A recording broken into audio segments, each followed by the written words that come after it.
welcome back. You're still watching us here on The Breakfast Show, and now we have with us on the phone Dr. Magda Badmeed, Professor of Mass Communication. Good morning to you, Dr. Magda.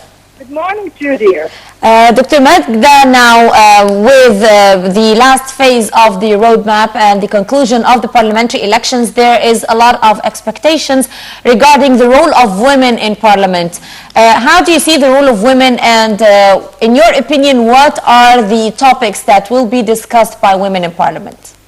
Well, I would say the important issues concerning women, we have lots of things that we have to take into consideration. But first of all, let me congratulate women in Egypt, because now we have about 87, as far as I understand, yes, which is a whole lot. I mean, if you look to the previous ones, the last one was about 13, which is in itself, by itself, it's an indication of showing the importance of the role of women before we talk about the issues. Mm-hmm. So this is by itself is a good indication, and I would be optimistic to talk about things that would concern women.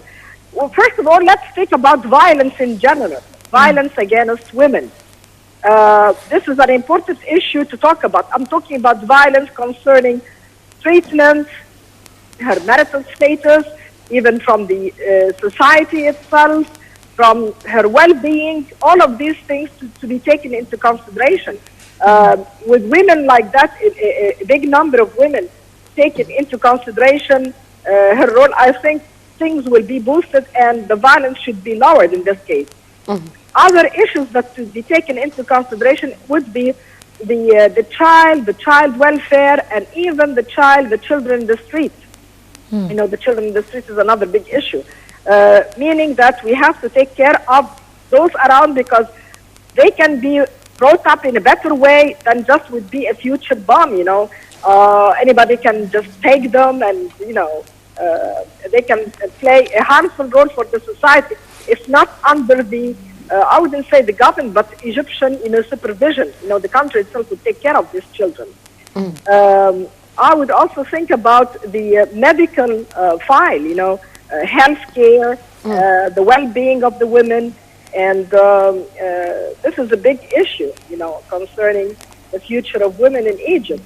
I would say number 4, which is also very important, which is the harassment, whether sexual harassment or harassment in general. This needs to have more awareness for the society how to treat women. Partly would be that for a long time this issue has been left for a long time. You know, her rights, her duties, I mean the way people look to her in the street, she should be taken care of, but not to be pushed to the edge. I mean, the sexual harassment is a serious thing. To me, this is very important. You know, at least she would feel safe walking in the street. She would feel safe if she would like to conduct anything in the transportation, in her life, in her job, whatever it is. You know, this is another big issue. And of course, if I would add in general, it would be women's rights. So I think the new parliament would have full hand work for women. And it has been laid down for such a long time, and it's about time that we have to take care of Egyptian women, to give her back, you know, her rights, you know, and to take care of her as part of the Egyptian society. And look how many women this time. It's a large number, which indicates again that this is an important issue.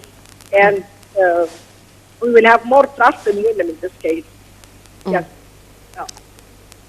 Dr. Magda, what about the articles in the new constitution related to women? Are they efficient? Are there enough regarding the protection of women? I would say something. You have now. This is the start. This is the beginning.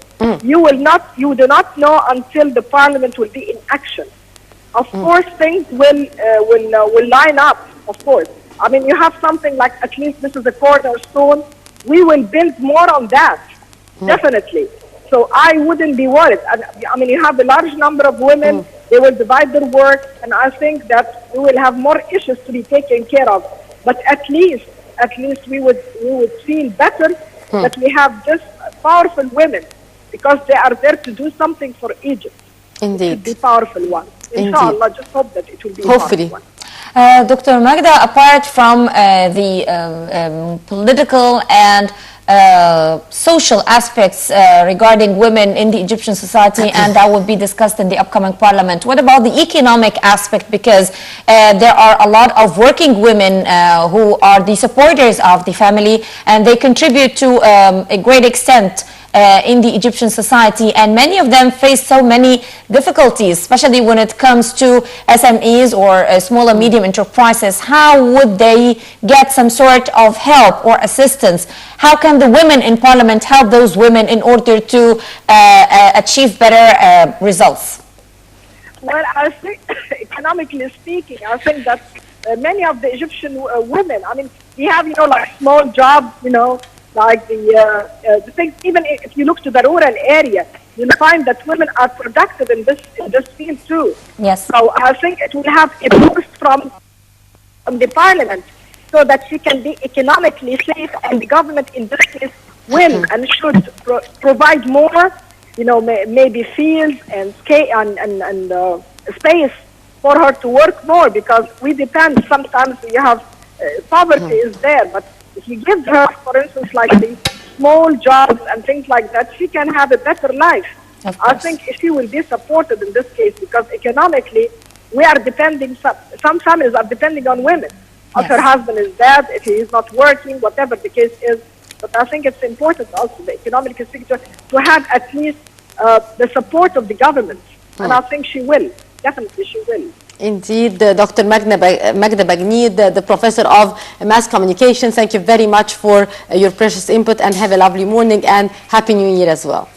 Thank you very much, Dr. Magda, and thank you, dear ladies and gentlemen, for being with us in this edition of The Breakfast Show. Thank you very much. Thank you very much, Hela. And with that, our dear viewers, we come to the end of today's edition of The Breakfast Show. You were in the company of Mahisi Rabia and Hela Al-Hamalawi. Till tomorrow with the new crew of The Breakfast Show. It's goodbye.